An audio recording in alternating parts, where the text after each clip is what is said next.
Wow, this interview is just freaking gold because this is Meghan Markle's actual family, the one that she grew up with. At the very least, her father raised her fully, and these siblings knew her. They're her half siblings.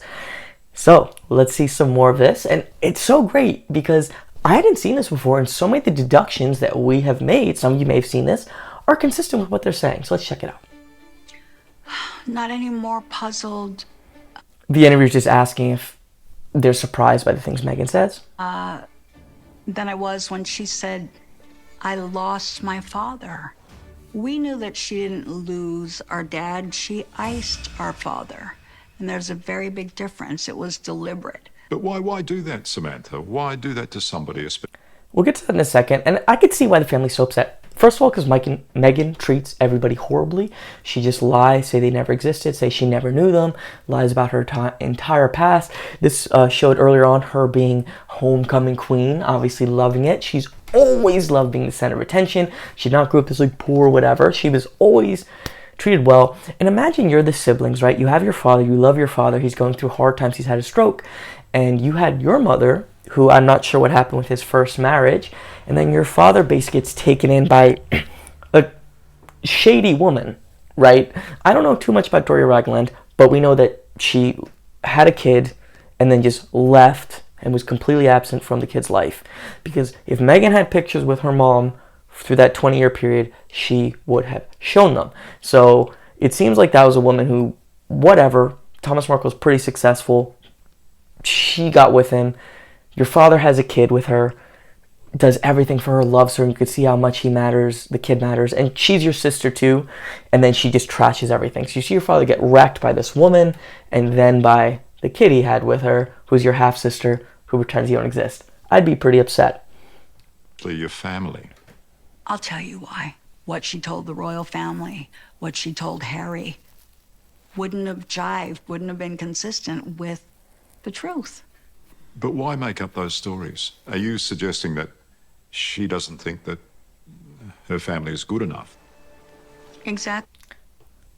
I think that makes perfect sense, right? Like, they don't show the right way.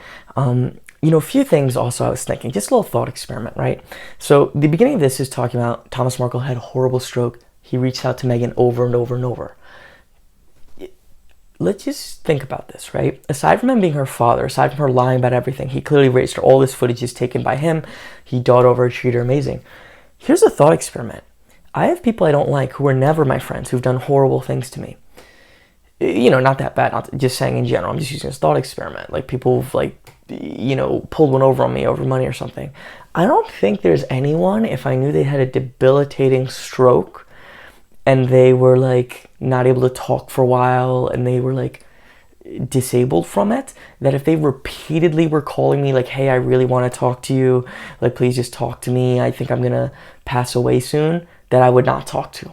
Like there's actually no one I could think of that I wouldn't take that call. So think of that. Like I think most people would, right? If you knew someone like really wanted to talk to you and it was something really important to them and they were having horrible health issues and they're going to pass away, like maybe you'd feel awkward about it, so maybe not, but for the most part I think you'd take that call or you maybe have some compassion. So just think of that. Meghan with her father, because he took pictures that she didn't approve of with her PR company, cut him out and didn't take a call. There's no argument for that, right? Like if any of these haters end up on this video, very few of them do, write an argument for that. And I think more than that, it doesn't seem like she felt that she was good enough.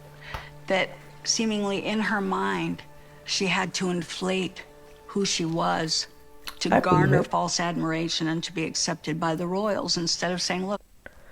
You know what? That makes all the sense to me because we see with Meghan's constantly changing self-image, she's clearly got narcissism. Clearly. I'll say that at this point. Like, I don't think we need to debate that. And from what I've heard is narcissistic, like that rage when they're not important. So it's this using people, it's this grandiosity, and then also you see like it drives her nuts, like normal things. Like she'll be talking like her mother, and her mother says something, she's like rage, because it's like she can't take one split second of like, oh, maybe not all the attention's on me. So I think people like that, their image flip-flops, and we see Meghan's past. That's what it is. It's constant lies, right? Like, she was the rich girl. That was her image. But then when it became cool to be the victim who was discriminated against, who was poor, who was self-made, then she changed her image to that. So she constantly changes her image to whatever is the best image for that moment. Same with her belief systems, her politics, what have you. I worked very hard. My family was upper middle class. He put me through the best schools. He did the best he could. He loved me. He sacrificed, and for that I'm grateful. Yeah. Instead, what she did was engage in self-glorification and leave everybody else out of the equation as if she existed in a vacuum. So accurate. This is great. We're hearing this from her freaking sister, right? Is her sister lying now about the upper middle class thing? This is exactly what Meghan did, and what we can see through all the evidence. And now we're hearing it from a primary source who was there. In my opinion, she would still be a waitress if it wasn't for Dad. Or, I mean, there's other jobs. You know, we've seen her in Beverly Hills 90210. You know, before it became popular to say that she was a victim of being objectified. You know, there are lots of things that she loved to do.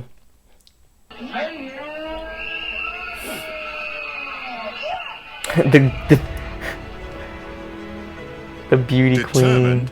to prove that Meghan enjoyed a close relationship with her father, They've got the receipts. They've got the videos. the family decided to share a selection of treasured childhood videos.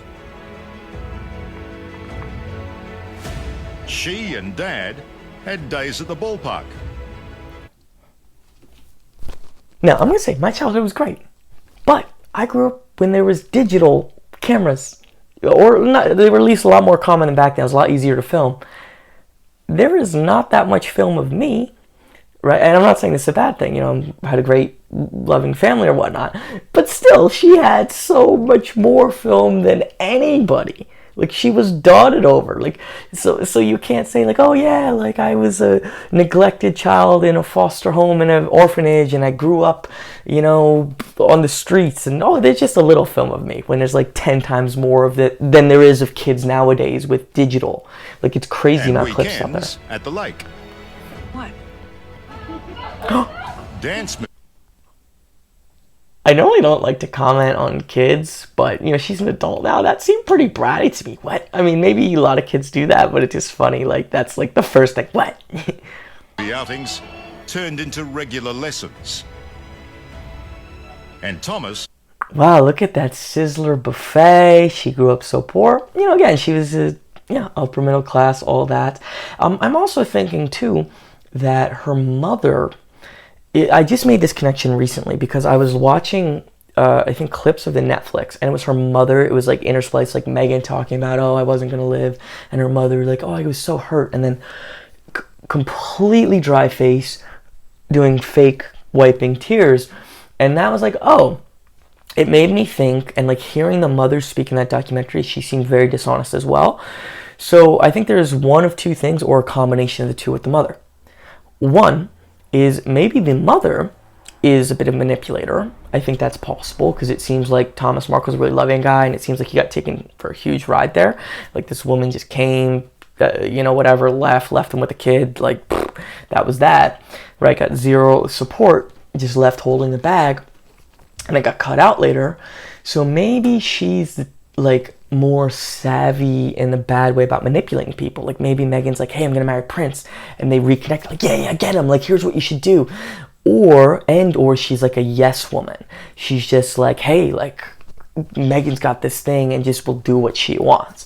I think it's either that or a combination. So basically their relationship may be rekindled when there was an opportunity to basically take advantage of somebody and to move up in the world in a nefarious, manipulative way, where she was either just totally like, I'll just support whatever you want, like, this is gonna make me successful as well, or just like, hey, this is what I did and you're doing even better, and they just whatever. So I think the mother maybe was, for whatever reason, whether it was she agreed with it or she was just willing to do anything, was willing to fit whatever role that Meghan wanted for her. Filmed the sets he built for school show. Thank you for everything. and my uncle's Superman. But What a rotten person. You know, sometimes when I see this stuff like this, the father, I still think of that stroke thing, whatever. But anyways, thanks for watching.